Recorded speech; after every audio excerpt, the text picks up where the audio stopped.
morning to all. Today I will discuss you from English past paper, Unit 4, Lesson 1. According to old edition, Unit 2, Lesson 1. Traffic education, and I will show you a flow chart from Amerigo Street side. দুটো বিষয় নিয়ে আমাদের সাথে কথা বলবো। একটি হচ্ছে traffic education এবং অন্যটি হচ্ছে আমেরিগো স্ট্রিট সাইড এর ফ্লো চার্ট দেখো। আপনারা কি আমাকে শুনতে পাচ্ছেন? জি sir. Unit 4 Traffic Education. Traffic means যানবাহন। যানবাহন শিক্ষা, অর্থাৎ গাড়ি নিয়ে রাস্তায় যে চলাচলের শিক্ষা সেটাকে বলা হয় যানবাহন শিক্ষা। Lesson 1 Part A. How your brain negotiates traffic. কিভাবে আপনার ব্রেন যানবাহনের সাথে মানিয়ে চলে, অথবা কিভাবে আপনার মস্তিষ্ক ট্রাফিকের মধ্য দিয়ে পথ খুঁজে পায়। নেগোশিয়েট শব্দের অর্থ হচ্ছে ঐক্যমত্যে আসার জন্য আলোচনা করা বা পরামর্শ করা। অর্থাৎ আমরা যখন কোনো কিছু কিনতে যাই তখন তার জন্য দর কষাকষি করি এবং একটা ঐক্যমত্যে সুনির্দিষ্ট ঐক্যমত্যে পৌঁছায়, ঠিক ওই রকমই। আর এখানে হচ্ছে নেগোশিয়েট মানে মানিয়ে চলা। ওয়ার্ম আপ অ্যাক্টিভিটি, প্রস্তুতিমূলক কাজ, অনুশীলনীমূলক কাজ বা চর্চামূলক কাজ। Discuss in a small group the following questions. নিচে প্রশ্নগুলো একটি ছোট দলে আলোচনা করো। এটি একটি ইম্পারেটিভ সেন্টেন্স, আর ইম্পারেটিভ সেন্টেন্সের বাংলা সাধারণত আদেশ, উপদেশ, অনুরোধের মতো। আলোচনা করো ইন এ স্মল গ্রুপ, ছোট একটি দলে, দ্য ফলোইং কোশ্চেনস, নিচের প্রশ্নগুলো। অর্থাৎ এই প্যাসেজের শেষে 4, 5, 6, 7, 8 সম্পর্কে বলা হয়েছে।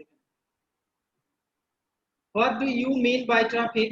ট্রাফিক বলতে আপনি কি বোঝেন? প্রেজেন্ট ইনডিফিনিট টেন্সের একটি প্রশ্ন। Who controls the traffic? যানবাহনকে নিয়ন্ত্রণ করে, আপনি করেন না, আপনার ব্রেন করে, আপনার brain.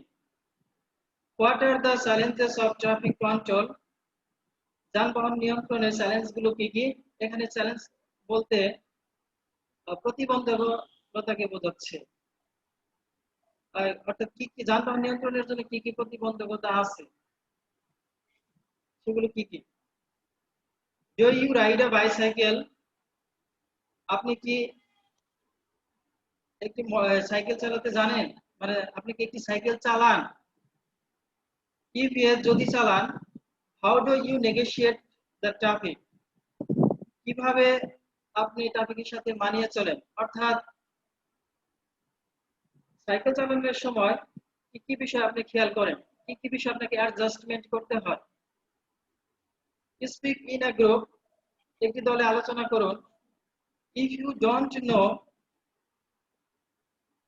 ride a bicycle, if you don't know how to ride a bicycle, যদি আপনি না জানেন কিভাবে সাইকেল চালাতে হয়, ask a friend, একজন বন্ধুকে জিজ্ঞেস করুন অথবা বলুন।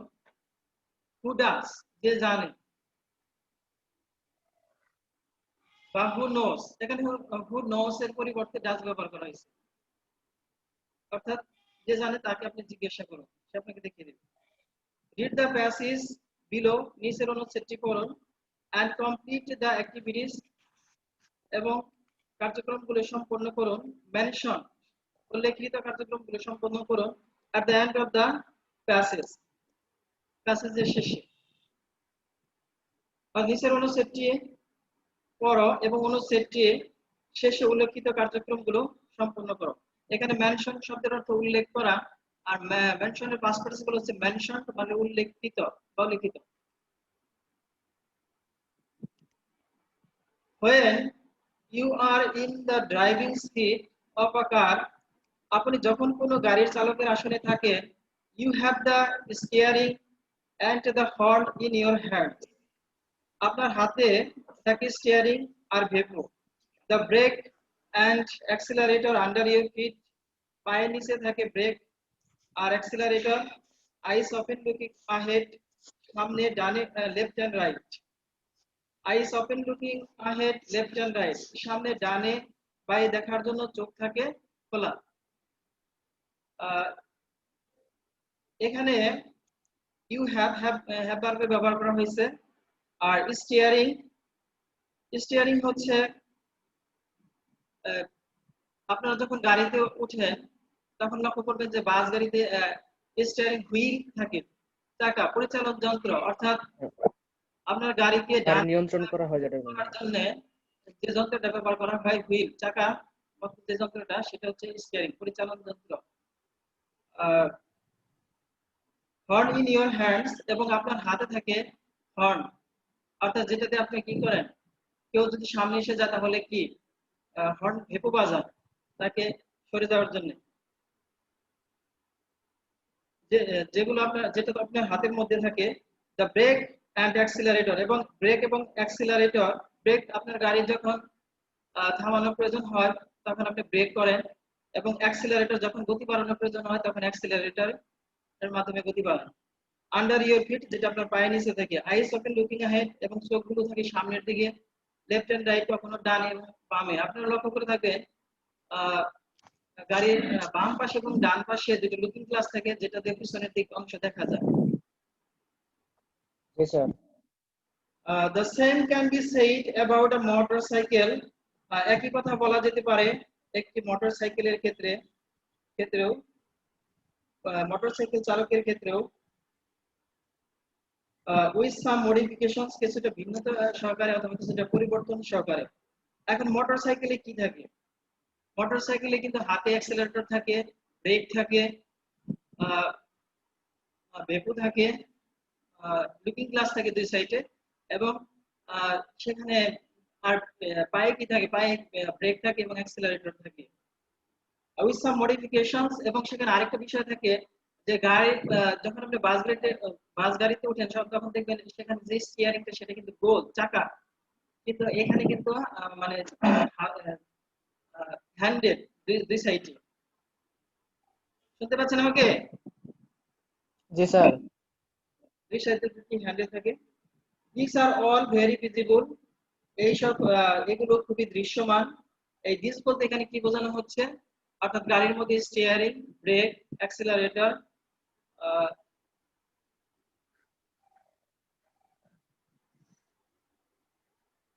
এগুলোকে বোঝানো হচ্ছে। আর আর একজন চালকের দিক থেকে কি বোঝানো হচ্ছে, তার হাত, তার পা এবং তার চোখ, এগুলো বোঝানো হচ্ছে। বাট বিহাইন্ড অল, কিন্তু সবকিছুর পেছনে দেয়ার ইজ সামথিং, কিছু একটা থাকে, দ্যাট কিপস ওয়ার্কিং আনসিন, যেটা কি অদৃশ্যে কাজ করে যায় বা অলক্ষে কাজ করে যায়।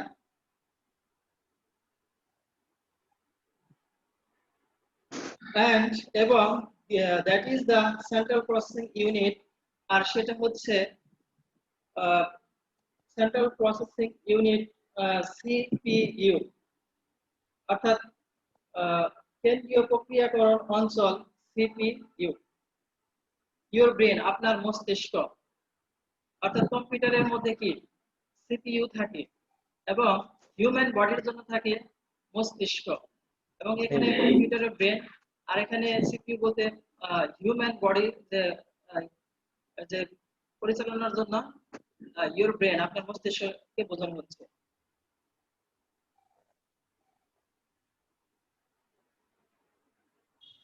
সিপিইউএস, এখানে সিপিইউর পরে একটা এস আছে, অর্থাৎ এটাকে প্লুরাল করা হয়েছে, মানে এখানে অনেকগুলো সিপিইউ। সিপিইউস আর আর্টিফিশিয়ালি ইন্টেলিজেন্ট, এটা কৃত্রিমভাবে বুদ্ধিমান। মেশিন দ্যাট আর প্রোগ্রাম, যেটা পরিকল্পিতভাবে তৈরি করা হয়েছে টু ডু স্পেসিফিক জবস, করতে সুনির্দিষ্ট কিছু কাজ করতে, under fixed conditions and judgement, অপরিবর্তনীয় পরিস্থিতি ও বিবেচনার অধীনে। অর্থাৎ এই সিপিইউ গুলোর মধ্যে কিছু কন্ডিশনস থাকে এবং জাজমেন্ট থাকে, কিছু বিবেচনা থাকে অথবা সিদ্ধান্ত থাকে, সেই সিদ্ধান্তের উপরে এই সিপিইউ গুলো কাজ করে computer.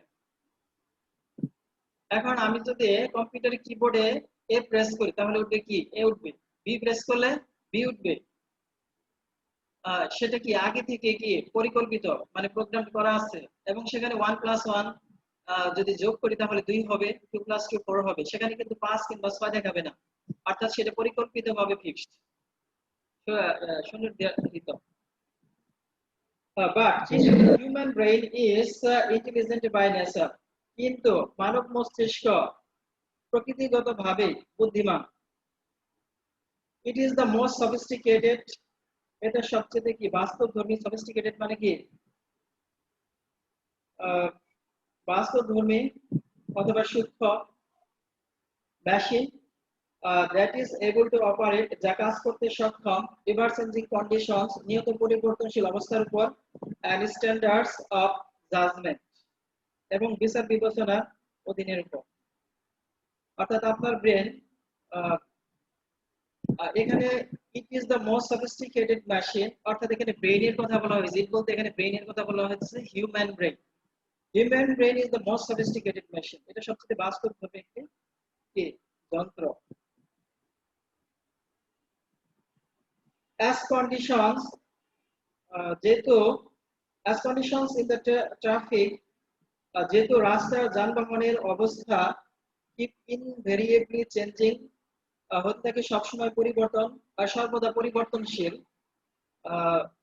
is virtue of sophistication of your brain, আপনার মস্তিষ্কের সূক্ষ্মতার এই গুণটি must be at work, অবশ্যই কাজ করবে বা কাজ চালিয়ে যায় when you are driving, যখন আপনি গাড়ি চালান। অর্থাৎ আপনার এই মস্তিষ্ক, আপনি গাড়ি চালাচ্ছেন, আপনি সঠিকভাবে গাড়ি চালাচ্ছেন, কিন্তু হঠাৎই আপনার সামনে কেউ এসে পড়লো, অথবা কোনো ভ্যান চালক, রিক্সা চালক অথবা সাইকেল আপনার সামনে এসে ব্রেক করলো, কিন্তু আপনার গাড়িতে অনেক কি গতি আছে, স্পিডে চলতেছে। এই মুহূর্তে আপনার ব্রেন সেটা কি করতে পারবে, মোকাবেলা ফেস করতে পারবে এবং সে কি করবে, গাড়িটাকে থামিয়ে দিতে পারবে। এটা আপনার ব্রেন স্বয়ংক্রিয়ভাবে কাজ করবে এখানে। অর্থাৎ এটা আগে থেকে আপনি কিন্তু সিদ্ধান্ত নেন নাই যে এখানে কিছু ঘটতে পারে, আপনি জানেন না, কিন্তু আপনার ব্রেন এখানে কাজ করবে। The difference between the traffic in the roads and highways or racing circuit must not be blurring inside you. The পথের যানবাহনের মধ্যে পার্থক্য সড়ক এবং মহাসড়ক অথবা রাজপথ এবং গাড়ি চালানোর প্রতিযোগিতার পথ, রেসিং সার্কিট প্রতিযোগিতার পথ মাস্ট নট বি ব্লারিং, আপনার মধ্যে inside you must not be blaring inside you, আপনার মধ্যে বিভ্রমের অস্পষ্টতা সৃষ্টি করবে না। অর্থাৎ আপনি যখন রোডস এবং হাইওয়েতে গাড়ি চালাবেন, তখন কিন্তু আপনাকে সেখানকার মানে কত গতিতে গাড়ি চালানো হবে সেটা আপনাকে লক্ষ্য রাখতে হবে, এবং এবং আপনার গাড়িকে আপনি কন্ট্রোল করতে পারবেন কিনা সেই দিকে আপনাকে লক্ষ্য রাখতে হবে। কিন্তু রেসিং সার্কিটে কিন্তু আপনি আপনার ইচ্ছা মতো গাড়ি চালাতে পারবেন, কারণ সেই রাস্তাটা সেই রেসিং ট্র্যাকটা ওইভাবে তৈরি করা হয়েছে। অর্থাৎ সেখানেও কিন্তু আপনার ব্রেন অটোমেটিক কাজ করবে। রোডে যখন আপনি 20 কিলোমিটার বেগে চালাচ্ছেন তখন আপনার ব্রেন স্বয়ংক্রিয়ভাবে কাজ করছে, আবার হাইওয়েতে যখন আপনি 20 থেকে 60 বা 80 তে চালাচ্ছেন তখনও কাজ করবে, এবং রেসিং সার্কিটে যখন আপনি ইচ্ছা মতো মানে অনেক গতিতে 200-250 কিলোমিটার গতিতে গাড়ি চালাবেন তখন আপনার ব্রেন স্বয়ংক্রিয়ভাবে কাজ করবে। Never imagine yourself to be Michael Schumacher, কখনো কল্পনা করবে না, এটা imperative sentence. Never imagine yourself, never imagine to be Michael Schumacher driving F1 at 300 mile per hour. F1 মানে ফর্মুলা 1। নিজেকে কখনো ঘন্টায় 300 মাইল বেগে F1 চালানো মাইকেল শুমাখার হিসেবে কল্পনা করো না। মাইকেল শুমাখার হচ্ছেন একজন জার্মানি ড্রাইভিং মানে কি রেসিং কার চালান, এবং উনি একজন কি অনেক বড় একজন রেসিং কার চালক। উনি ঘন্টায় 300 কিলোমিটার বেগে গাড়ি চালাতে পারেন। Leave no room for fantasy, অলিক কল্পনাকে আপনি প্রশ্রয় দিবেন না, অলিক কল্পনাকে আপনি কখনো প্রশ্রয় দিবেন না। এখানে একটি শব্দ আছে নো রুম, মানে রুম মানে জায়গা, আর নো রুম মানে জায়গা না থাকা। You must always be ready, আপনি সব সময় প্রস্তুত থাকবেন to encounter unexpected behavior from any vehicle or pedestrian. vehicle মানে যানবাহন, pedestrian মানে পথচারী। যানবাহন বা পথচারীর কাছ থেকে অনাকাঙ্ক্ষিত আচরণের মোকাবেলা করার জন্য আপনি আপনাকে সবসময় কি থাকতে হবে? প্রস্তুত থাকতে হবে। কিপ ইউর কুল, মাথা ঠান্ডা রাখুন, অর্থাৎ কিপ ইউর সেলফ কুল অথবা কিপ ইউর ব্রেইন কুল, অর্থাৎ নিজেকে ঠান্ডা রাখুন অথবা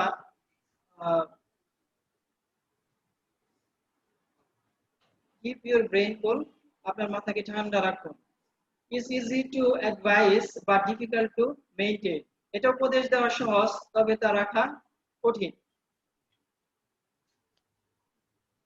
Still you must always restrain yourself, তারপরও আপনাকে অবশ্যই নিজেকে সংযত রাখতে হবে।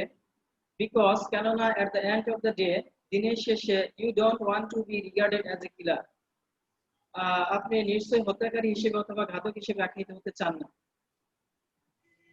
The last thing now is, এখন আপনি বুঝতে পারছেন the last thing, সর্বশেষ বিষয়টি that differentiates you from a computer, যে বিষয়টি আপনাকে কম্পিউটার থেকে পৃথক করে বা আলাদা করে is your conscience, সেটা হচ্ছে আপনার বিবেক, আপনার আবেগ, এগুলো কি আপনাকে কম্পিউটার থেকে আলাদা করে। এই সামারি থেকে এই অনুচ্ছেদটি থেকে প্যাসেজ আসুক, সামারি আসুক অথবা ফ্লোচার্ট আসুক, উইথ ফ্লোচ আসুক অথবা উইদাউট ফ্লোচ আসুক, এখন আপনারা অবশ্যই কি করতে পারবেন? উত্তর করতে পারবেন। এই প্যাসেজটা এই পর্যন্ত। আমি আরেকটা বিষয় নিয়ে আলোচনা করব। আপনারা কি শুনতে পাচ্ছেন? জি স্যার। আমি আরেকটা বিষয় নিয়ে আলোচনা করব, আমেরিকান সাইট। এই বিষয়টা নিয়ে আমি গত ক্লাসে আলোচনা করেছিলাম। Based on your reading of passage, make a flowchart showing the problems of America. আপনাদের যে প্রশ্নটা এখানে চাওয়া হয় সেটা showing এর পরে থাকে the problems of America, আমেরিকার সমস্যা সম্পর্কে। One is done for you, একটি আপনাদের জন্য দেওয়া হলো। এখানে যেভাবে উত্তর করতে হবে, answer to the question number 2, the flowchart showing the problems of America is given below. দেখেন প্রথমে আছে হোমলেস, এভাবে 6টি ঘর এখানে দেওয়া আছে। অবশ্যই আপনারা বক্সের ভিতরে উত্তর করবেন, আর এখানে প্রশ্নে যেভাবে দেওয়া থাকবে সেটাই অনুসরণ করবেন এবং সেটাকে প্রায়োরিটি দিবেন। প্রথম শব্দটা আছে হোমলেস, যেভাবে শুরু হয়েছে ঠিক পরবর্তীতে এরকম হবে হোমলেস, ফুডলেস, গৃহহীন, ফুডলেস, খাদ্যহীন, শেল্টারলেস, আশ্রয়হীন, ডিফেন্সলেস, চিকিৎসাহীন, ফাদারলেস, মাদারলেস, পিতাহীন, মাতাহীন, এইভাবে। আর এটা শেষে ফুল স্টপ দেওয়া যাবে না। আর এটা বিভিন্ন ভাবে গঠন হতে পারে, তবে এখানে প্রশ্ন যেভাবে দেওয়া থাকবে ঠিক ওইভাবে verb plus ING, to plus verb noun phrase, omitting the subject, এভাবে শুরু হতে পারে, ওইভাবে আপনাকে উত্তর করতে হবে। So thanks a lot for watching this.